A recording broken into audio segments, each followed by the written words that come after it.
Assalamualaikum warahmatullahi wabarakatuh.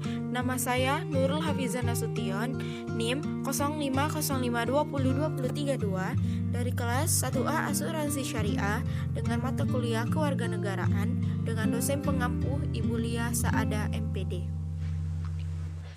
Baiklah, materi pertama yaitu konstitusi. Konstitusi adalah suatu ungkapan untuk membentuk, mendirikan, atau menetapkan dengan maksud pembentukan, penyusunan, atau menyatakan suatu negara. Secara sederhana dapat dikatakan sebagai suatu pernyataan tentang bentuk dan susunan suatu negara yang dipersiapkan sebelum maupun sesudah berdirinya negara yang bersangkutan. Tujuannya dibuatnya konstitusi adalah untuk mengatur jalannya kekuasaan dengan jalan membatasinya melalui aturan untuk menghindari terjadinya kesewenangan yang dilakukan terhadap rakyatnya serta memberikan arahan kepada penguasa untuk mewujudkan impian tujuan negara.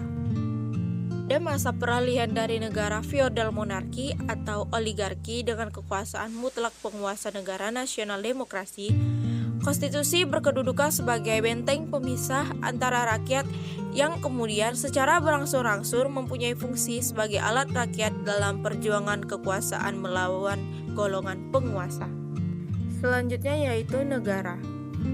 Negara merupakan suatu organisasi di antara kelompok atau beberapa kelompok manusia yang secara bersama-sama mendiami suatu wilayah teritorial tertentu dengan mengakui adanya suatu permintaan yang mengurus tata tertib dan keselamatan sekelompok atau beberapa kelompok manusia yang ada di wilayahnya. Adapun tujuan negara yaitu yang pertama, memperluas kekuasaan semata-mata, kedua, menyelenggarakan ketertiban hukum, yang ketiga, mencapai kesejahteraan umum. Selanjutnya yaitu demokrasi.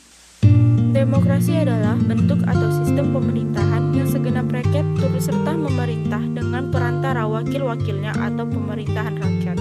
Macam-macam demokrasi. A. Berdasarkan ideologi, yaitu ada dua, demokrasi konstitusional dan demokrasi rakyat. Berdasarkan cara penyaluran, yaitu demokrasi langsung, demokrasi representatif, dan demokrasi perwakilan sistem referendum. C. Berdasarkan titik perhatiannya, yaitu demokrasi formal, demokrasi material, dan demokrasi gabungan. Selanjutnya, otonomi daerah. Otonomi daerah merupakan kewenangan daerah otonom untuk mengatur dan mengurus kepentingan setempat menurut prakarsa sendiri berdasarkan aspirasi masyarakat sesuai dengan peraturan perundang-undangan. Otonomi daerah di Indonesia dilaksanakan dalam rangka desentralisasi di bidang pemerintahan.